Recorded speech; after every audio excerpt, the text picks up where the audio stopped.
नमस्कार साथियों, आशा है आप सभी अच्छे होंगे और आप सभी के आने वाले एग्ज़ाम की तैयारी भी ज़ोरों शोरों से चल रही होगी। तो चलिए साथियों, आज जो है आर ओ का जो प्रीवियस ईयर का पेपर है हिंदी का, आज जो इसको जो है तेज़ी से सॉल्व करते हैं और कम समय में जितना ज़्यादा से ज़्यादा किया जा सकता है उस पेपर को किया जाएगा। तो चलिए, आज का पहला प्रश्न क्या है, निम्नलिखित में से कौन सा एक शब्द विशेषण है? ऑप्शन ए धर्म, ऑप्शन बी जाति, ऑप्शन सी चमकीला या ऑप्शन डी धन। तो चलिए साथियों, सभी बच्चे बताएंगे तो क्या होगा। तो सब आप लोग जानते हो कि चमकीला जो है यह एक विशेषण शब्द है, क्योंकि हम चमकीला बोल सकते हैं कि कोई भी वस्तु चमकीली है, तो वस्तु के लिए चमकीला विशेषण हुआ। चलिए, इसके अलावा जो है धर्म का जो विशेषण होता है धार्मिक होता है, जाति का विशेषण होता है जातीय होता है, धन का और विशेषण क्या होगा, धन का विशेषण धनी होगा। चलिए साथियों, आगे बढ़ते हैं। तो आज का अगला प्रश्न है, विशेष विशेषण की दृष्टि से कौन सा शब्द युग्म अशुद्ध है? तो दृष्टि का दृष्टिवंत, उसके बाद गुरु का शिष्य, मणि का रत्न, दीपक का तेल। तो इसमें कौन सा जो है यह जो है विशेषण, तो ये होगा दृष्टि का दृष्टिवंत जो है इसका सही जवाब होगा। चलिए साथियों, आगे देखते हैं। तो आज का अगला प्रश्न है, निम्नलिखित में से कथनों में से अशुद्ध कथन कौन सा है? तो चलिए साथियों, पहला पढ़ते हैं। जो केवल सर्वनाम की विशेषता बताए उसे जो है विशेषण कहते हैं। जो केवल सर्वनाम की विशेषता बताए उसे विशेषण कहते हैं। अगला होता है, विशेषण द्वारा जिन शब्दों की विशेषता प्रकट की जाती है उसे विशेष कहते हैं। तो यह सही है। तो विशेषण जो होता है जिसकी भी विशेषता बताता है उसे विशेष कहा जाता है। अगला क्या है, जिस विशेषण के द्वारा किसी संज्ञा अथवा सर्वनाम का गुण प्रकट किया जाता है उसे गुणवाचक विशेषण कहते हैं। तो यह भी सही है। अगला आता है, जो विशेषण विशेष और क्रिया के बीच है उसे विधेय विशेषक कहते हैं। तो चलिए, ये भी सही है। तो जो विशेषण विशेष और क्रिया के बीच आते हैं उसे विधेय विशेषण कहते हैं। तो इसमें गलत कौन सा होगा? तो जो केवल सर्वनाम की विशेषता बताए वो विशेषण होगा। तो यह जो है यही अशुद्ध है, और जो इसका सही आंसर है यह जो है ऑप्शन ए जो है इसका सही आंसर होगा। चलिए साथियों, आगे बढ़ते हैं। तो आज का अगला प्रश्न क्या है? तो आज का अगला प्रश्न है, वह समारोह जिसमें गुरुकुल के स्नातकों को विद्याध्ययन कर लेने के उपरांत विदाई दी जाती है, इस वाक्यांश के लिए एक शब्द क्या होगा? तो ऑप्शन ए समावर्जन, ऑप्शन बी समावास, ऑप्शन सी समावरण या ऑप्शन डी समावर्तन। तो जो इसका सही आंसर होगा समावर्तन जो होगा इसका सही आंसर होगा। इसको एक बार देख लेते हैं। वह समारोह जिसमें गुरुकुल के स्नातकों को विद्याधन कर देने के उपरांत जो विदाई दी जाती है उसे जो है समावर्तन कहा जाता है। एक बार इसकी डिटेल देखते हैं। वह समारोह जिसमें गुरुकुल के स्नातकों को जो है विद्याधन कर लेने के उपरांत विदाई दी जाती है, इस वाक्यांश के लिए जो एक शब्द कौन सा होता है? इसे जो है समावर्तन कहा जाता है। समावर्तन हिंदुओं का जो है 12वां संस्कार है। कौन सा संस्कार है? 12वां संस्कार है। प्राचीन काल में गुरुकुल की शिक्षा पूर्ण होने के पश्चात जब विद्यार्थी गुरु द्वारा उपदेश देकर विदाई दी जाती तो उसे समावर्तन संस्कार कहा जाता था। चलिए साथियों, आगे बढ़ते। तो चलिए साथियों, अगला प्रश्न क्या है कि विलोम की दृष्टि से निम्नलिखित में कौन सा युग्म जो है सही होगा? तो इसको देखते हैं। तो इसमें जो कौन सा युग्म सही होगा? तो तांडव का मांडव, अगला आता है अनृत का रित, मुक्त का विमुक्त, या फिर विभावना का सद्भावना। तो क्या होगा इसका सही जवाब? तो जो इसका सही जवाब होगा, इसका अनृत का क्या होता है? अनृत का जो होता है रित हो। तो चलिए साथियों, इसकी जो देख लेते हैं। अनृत का जो रित जो है यह सही इसका जवाब है। इसके अलावा जो है अन्य जो देख लेते हैं इसके अलावा, तो जो है बाधा का जो होगा मुक्त का बाधा या जो है बद्ध होता है। इसके अलावा तांडव का लास्य होता है। तांडव क्या होगा? तांडव का लास्य होगा। और विभावना का विलोम शब्द क्या होगा? विशेषोक्ति जो होता है, विभावना का विशेषोक्ति होता है। चलिए साथियों, आगे बढ़ते हैं। अगला प्रश्न क्या है? अगला प्रश्न आया है कि निम्नलिखित में से विलोम में अशुद्ध युग्म कौन सा है? अनंत का असीम हो गया, कुशल का अकुशल हो गया, अधर्म का धर्म हो गया, और जड़ का चेतन हो गया। तो जो अनंत शब्द का जो है विलोम जो है शांत या सीमित होता है। तो जो इसका जो सही जवाब क्या होगा? इसका जो होगा अनंत होगा। चलिए आगे से बढ़ते हैं। और कुशल का अकुशल पता ही होगा आपको, धर्म का धर्म और जड़ का चेतन होता है। इसको याद रखिएगा कि अनंत का विलोम क्या होता है? अनंत का विलोम क्या होता है? सीमित होता है या फिर शांत होता है। और उसके अलावा जो है, जबकि असीम का जो है अनंत का समानार्थी होता है। असीम क्या होगा? यह अनंत का समानार्थी है। चलिए साथियों, आगे बढ़ते हैं। अगला प्रश्न क्या है? तो अगला प्रश्न है कि विलोम की दृष्टि से शुद्ध युग्म कौन सा है? इस चीज़ को जरूर याद रखिएगा। कभी प्रश्न पढ़िए तो पीछे जरूर देखिए कि शुद्ध युग्म है या फिर अशुद्ध पूछा जा रहा है। तो चलिए, इसका पहला है विराग का चिराग। इसके अलावा क्या है? संयुक्त का वियुक्त, सरस का जो है अरस हो गया, और अवर्चा अवार्चीन का समचीन क्या होगा, तो जो इसका सही आंसर जो क्या होगा, तो इसका जो सही आंसर होगा संयुक्त का वियुक्त जो होगा इसका सही आंसर होगा। चलिए इसके अलावा जो अन्य जो इनको भी देख लिया जाए, तो जो अन्य इसके जो भी है, विराग का क्या होगा, विराग का राग होगा। संयुक्त का पृथक होता है, संयुक्त मतलब इसका पृथक होगा। सरस का नीरस होगा। अवर्चीन का प्राचीन जो होगा इसका सही जवाब होगा। चलिए साथियों अब आगे बढ़ते हैं। अगला प्रश्न क्या है, तो जो आज का अगला प्रश्न है, निम्नलिखित में से अशुद्ध वाक्य को छांटना है। तो जो अशुद्ध वाक्य छांटना है, तो पहला कौन सा है, छात्रों ने पंडित नेहरू को जो अभिनंदन पत्र अर्पित किया। फिर अगला आता है, महादेवी वर्मा ने जो है सरस्वती को श्रद्धा सुमन अर्पित किया। रानी ने जो है बुद्ध को अहिंसा भाव अर्पित किया। और छात्रों ने पंडित नेहरू को अभिनंदन पत्र प्रदान किया। तो जो पत्र जो होगा यह अर्पित होगा। तो जिसका इसका सही जवाब होगा जो डी जो होगा, इसका सही आंसर जो होगा डी होगा। चलिए साथियों आगे बढ़ते हैं। अगला प्रश्न क्या है, निम्नलिखित में कौन सा एक वाक्य अशुद्ध है। तूफानों में सैकड़ों लोग मर गए। तूफान में सैकड़ों लोग मर गए। उसके बाद दूसरा आदमी कौन है। फिर आता है, डॉक्टर ने अस्पताल का निरीक्षण किया और सड़क के दोनों ओर आलीशान इमारतें हैं। तो चलिए साथियों, इसको जो इसका सही आंसर होगा, इसका सही आंसर होगा ऑप्शन ए, तूफान में सैकड़ों लोग मर गए। इसका जो होगा तूफान में सैकड़ों लोग मर गए, या अशुद्ध वाक्य जो है जिसका शुद्ध रूप जो होगा तूफान में सैकड़ों लोग जो है मारे गए जो होगा, या जो इसका सही होगा तूफान में जो है मारे गए होगा इसका। चलिए साथियों आगे बढ़ते हैं। ये जितने भी प्रश्न हैं ये सारे जो है प्रीवियस ईयर में जो है पूछे गए प्रश्न हैं। चलिए साथियों आगे बढ़ते हैं। जो तुरंत कोई युक्ति सोच ले उसे क्या कहा जाता है, तो उसे जो क्या कहा जाएगा, तो जो तुरंत जो है कोई भी व्यक्ति सोच लेता है उसे जो है प्रत्युत्पन्न मति कहा जाता है। क्या कहा जाता है, प्रत्युत्पन्न मति जो है इसे कहा जाता है, जो तुरंत जो है किसी भी चीज़ का जवाब ये सोच ले। इसके अलावा जो अन्य जो है बाकी क्या है, जो सारी बातों का ज्ञान हो जिसे वह सर्वज्ञ होगा। जिसको सारी बातों ज्ञान होगा उसे सर्वज्ञ कहा जाएगा।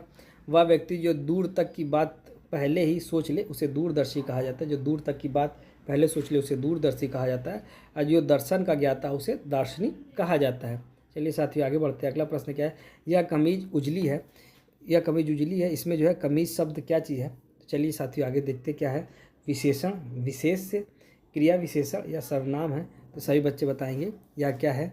तो आपको पता होगा कि विशेषण जिस भी शब्द का विशेषण जो होता है विशेषण जो होता है बताते उससे जो है विशेष कहा जाता है। तो इसमें क्या है, तो कमीज जो है उजली है, कमीज का जो विशेषता क्या है या विशेषण हो गया उजली, तो जो है उसको ध्यान में रखते हुए जो है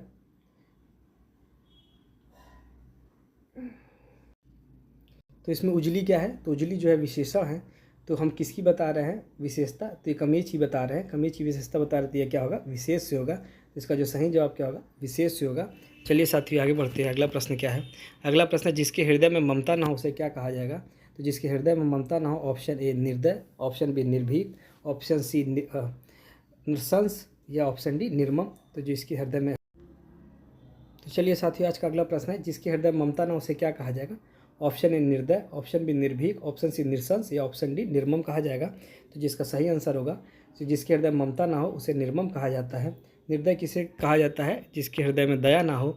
अगला है निर्भीक किसे कहा जाता है, जो है जिसको जो भय रहित हो। और नृशंस किसे कहा जाएगा, वो अत्यधिक क्रूर व्यक्ति को जो है नृशंस कहा जाएगा।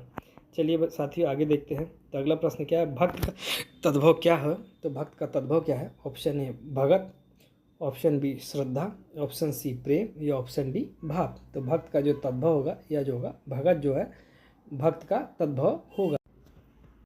चलिए साथियों आगे बढ़ते हैं। निम्नलिखित में कौन सा शब्द तद्भव है, पसीना, पकवान, पश्चाताप, या फिर पुत्र वधु। तो तद्भव क्या होगा, तो जो पसीना जो होगा या जो है तद्भव होगा। आपको पता होगा जो पसीना को जो तत्सम जो होता है प्रस्विन जो होता है यह जो है इसका जो है तत्सम होता है। इसके अलावा जो है बाकी जो अन्य जो है पकवान, पश्चाताप या पुत्रवधि जो है यह जो सभी जो है यह तत्सम शब्द हैं। तो आपको पता होगा पकवान का जो होगा तद्भव पकवान होगा, पश्चाताप का पछतावा होगा, अब पुत्रवधु का पतोहू जो है इसका जो है तद्भव कहलाएगा। तो पकवान का क्या होगा, तो इसका होगा पकवान, पश्चाताप का क्या था पछतावा, और पुत्रवधु का पतोहू जो है इसका सही आंसर होगा। चलिए आगे बढ़ते हैं। इनमें से तद्भव तत्सम का एक युग्म अशुद्ध है, तो इसमें कौन सा है। उपाध्याय का ओझा होगा, अगला आता है श्रेष्ठ का जो होगा सेठ होगा। उसके बाद अगला क्या आता है, उसके बाद अगला आता है अग्निष्ठ का अंगीठी होगा। फिर उसके बाद अदरक का जो है अदरक होगा। तो जो इसका सही आंसर क्या होगा कि जो होता है कि श्रेष्ठ का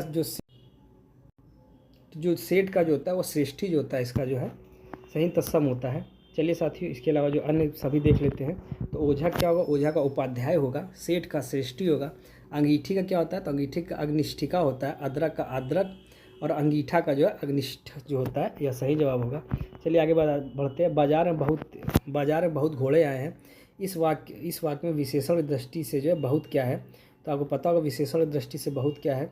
तो चलिए देखते हैं। निश्चित परिमाणवाचक विशेषण, अपूर्ण बोधक विशेषण, या फिर इसके अलावा तुलनात्मक विशेषण या अनिश्चित परिणाम बोधक विशेषण। तो इसका क्या होगा, तो जो है जिस विशेषण में किसी संख्या का कोई निश्चित परिमाण ज्ञात ना हो, और जैसे कि सभागार में बहुत आदमी हैं, तो इसमें बहुत शब्द जो होगा अनिश्चित परिमाण बोधक जो होगा क्या होगा, अनिश्चित परिमाण बोधक जो इसका सही आंसर होगा। जैसे बाजार में बहुत से घोड़े आए हैं, तो इसमें हम ये नहीं बता सकते हैं कि कितने घोड़े आए, तो ये अनिश्चित है हमारे पास, और जो है ये जो है अनिश्चित परिमाण बोधक विशेषण कहलाएगा। चलिए साथियों आगे बढ़ते हैं। अगला प्रश्न क्या है, भरत सरीखा भाई मिलना कठिन है। तो इसका जो सही जवाब क्या होगा, तो इस वाक्य में सरीखा शब्द क्या होगा, तो जो सरीखा शब्द क्या होगा, तो भरत सरीखा। तो ऑप्शन है गुणवाचक विशेषण, अपूर्ण बोधक विशेषण, आवृत्ति बोधक या समुदाय बोधक।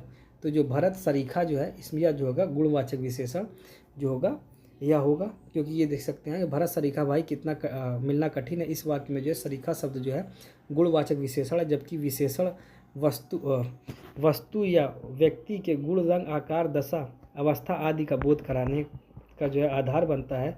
तो वहाँ गुणवाचक विशेषण जो होता है प्रयुक्त होता है। तो जहाँ जब भी जो है किसी व्यक्ति जो विशेषण जो होता है किसी जो है व्यक्ति का गुण, रंग या आकार, दशा, अवस्था बताने का जो कार्य करता है, तो वहाँ पे जो है गुणवाचक विशेषण होता है। चलिए साथियों अगला प्रश्न देखते हैं। तो जो आज का अगला प्रश्न है, निम्नलिखित में से उन्मूलन का सही विलोम क्या होगा। तो उन्मूलन का सही विलोम क्या होगा, ऑप्शन ए अवरुद्ध, ऑप्शन बी निर्माण, ऑप्शन सी समृद्धि या ऑप्शन डी जोपान। तो चलिए साथियों देखते हैं। तो अवरुद्ध का क्या होगा, अवरुद्ध का अनवरुद्ध होगा, निर्माण का ध्वंस होगा, समृद्धि का विनाश होगा और उन्मूलन का रोपण होगा। तो उन्मूलन का क्या होगा, रोपण होगा। चलिए साथियों आगे बढ़ते हैं। अगला प्रश्न क्या है, गगनचुंबी का सर्वथा शुद्ध विलोम शब्द क्या है। तो गगनचुंबी का सर्वथा शुद्ध विलोम शब्द क्या होगा, चलिए इसको देखते हैं। ऑप्शन ए भूतल, ऑप्शन बी धराशायी, ऑप्शन सी भूमिसात या ऑप्शन डी तलस्पर्शी। तो जो इसका जो सही जो आंसर होगा ये जो है धराशायी जो इसका गगनचुंबी का जो सही विलोम होगा। चलिए साथियों आगे बढ़ते हैं। अगला प्रश्न क्या है, आघात का विलोम क्या होगा। तो जो आघात का विलोम क्या होगा, ऑप्शन ए संघात, उद्घात, प्रतिघात या बालाघात होगा। तो जो आघात का जो विलोम क्या होता है, आघात का विलोम प्रतिघात होता है। तो आघात का क्या होगा, प्रतिघात होगा। चलिए साथियों आगे बढ़ते हैं। अगला प्रश्न क्या है, निम्नलिखित में से एक शब्द की वर्तनी अशुद्ध है, तो ये कौन सी होगी। ऑप्शन ए हस्तलिखित, ऑप्शन बी कुमुदिनी, ऑप्शन सी आजीविका, ऑप्शन डी सत्याग्रह। तो इसका जो है सही अशुद्ध कौन सा होगा, तो इसमें जो होगा अशुद्ध होगा आपका आजीविका जो है आपका अशुद्ध है। आजीविका में जो होगा आजीविका जो है आ जी और वाह में जो है छोटी की मात्रा लगेगी, आजीविका जो है कहलाएगा। हस्तलिखित सही है। कुमुदनी इसको तैयार करके रखिएगा, बहुत इंपॉर्टेंट है। कुमुदनी बहुत बार आ चुका है, कुमुदिनी। इसके अलावा जो है सत्याग्रह भी सही है। चलिए आजीविका जो है गलत था। चलिए आगे बढ़ते हैं। निम्नलिखित कौन सा शब्द वर्तनी की दृष्टि से अशुद्ध है। तो पहला होता है निरहंकारी, दूसरा हो गया पैतृक, फिर आता है जागृत, फिर आता है निदयी। तो ये इसका जो इसमें जो है अशुद्ध कौन सा होगा इसको देखते हैं। चलिए साथियों, तो इसमें ऑप्शन ए जो है निरहंकारी जो है अशुद्ध है। चलिए साथियों अब आगे बढ़ते हैं। अगला प्रश्न क्या है, इसका जो अगला प्रश्न है, शुद्ध वाक्य चिन्हित करिए कौन सा है। तो शुद्ध वाक्य चिन्हित करना है इसमें। ऑप्शन ए शोक है कि आपने मेरे मित्रों का कोई उत्तर नहीं दिया। दुख है कि आपने मेरे पत्रों का उत्तर नहीं दिया। एक बार फिर से देख लेते हैं। शोक है कि आपने मेरे पत्रों का कोई उत्तर नहीं दिया। दुख है कि आपने मेरे पत्र का उत्तर नहीं दिया। क्षोभ है कि आपने मेरे पत्र का सही उत्तर नहीं दिया। और जो है अगला आता है डी जो है, खेद है कि आपने मेरे पत्रों का कोई उत्तर नहीं दिया। तो जो इसका सही आंसर होगा कि खेद है कि आपने मेरे पत्रों का कोई उत्तर नहीं दिया, जो है इसका सही होगा। चलिए साथियों अब आगे बढ़ते हैं। अगला प्रश्न क्या है कि जो जोता बोया ना गया हो एक वाक्य के लिए उसे क्या कहा जाता है। ऑप्शन ए आकर्षित, एक बार देखिए, आकर्षित, ऊसर या अकोर, जो है इसका जो सही कौन सा होगा जो जोता बोया ना गया हो। तो आकर्षित ऑप्शन बी जो इसका सही आंसर होगा। आकर्षित जो जोता बोया ना गया उसे आकर्षित कहा जाता है। चलिए साथियों अब आगे बढ़ते हैं। अगला प्रश्न, चलिए साथियों अगला प्रश्न क्या, सब कुछ खाने वाला के लिए एक शब्द क्या होगा। तो ये सर्वभक्षी, सर्वाहारी, सर्वग्राही या उपयुक्त में से कोई नहीं। तो जो सब कुछ खाने वाला वाक्यांश के लिए जो कौन सा होगा, ये जो होगा सर्वभक्षी जो होता है, सब कुछ खाने वाला जो हो, ऑप्शन ए जो है इसका सही होगा। अगला प्रश्न क्या आता है, जो एक जगह से दूसरी जगह ना ले जाया जा सके उसे क्या कहा जाएगा। तो इसका ऑप्शन ए जो होगा, इसको देखते हैं। ऑप्शन ए क्या है, सदावर्त, ऑप्शन बी स्थावर, सी स्थानिक या डी सार्थक। तो इसका जो सही आंसर क्या होगा, इसका सही आंसर होगा स्थावर, जो इसका सही आंसर होगा। स्थावर का मतलब जो एक जगह से दूसरी जगह ना ले जाया जा सके। चलिए साथियों अब इसमें और भी अन्य भी देख लेते हैं। तो अन्य कौन सा है, जहाँ भोजन मुफ्त में मिलता हो उसे नित्य दीन बंधुओं को भोजन देने की व्यवस्था, उसे क्या कहा, सदावर्त जो है उसे कहा जाता है। बांका का तत्सम क्या होगा, बांका का तत्सम चलिए देखते हैं। तो ऑप्शन ए तिर्यक, ऑप्शन बी वक्र, ऑप्शन सी चाकू या ऑप्शन डी वर्त्य। तो क्या होगा, बांका का तत्सम क्या होगा, वक्र जो होगा इसका बांका का तत्सम होगा। चलिए आगे देखते हैं। निम्नलिखित शब्दों में से कौन सा शब्द तत्सम नहीं है।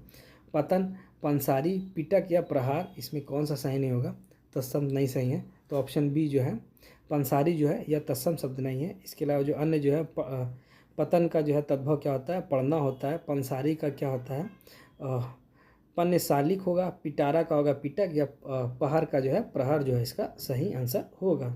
चलिए अगला देखते हैं। आज का जो अंतिम प्रश्न देख लेते हैं। तो जो आज का अंतिम प्रश्न है, इनमें से जो है तद्भव तत्सम का एक युग्म, एक शब्द एक युग्म कौन सा है, तो इसको देखते हैं। कौड़ी का कपादिकी, दिरकी, उसके बाद अपाहिज का अपादहस्त, ओस का अवस्याय, या फिर गेहूं का गोहुम, जो है इसका जो सही होगा। तो इसको देखते हैं। जो कौड़ी का जो क्या होता है तत्सम, तो इसका कपार दिरका होता है। अपाहिज का अपादहस्त होगा। ओस का जो है अवस्याय होगा और गेहूं का गोधूम जो है इसका सही होगा। तो चलिए साथियों इसी के साथ जो है आज की वीडियो समाप्त करते हैं।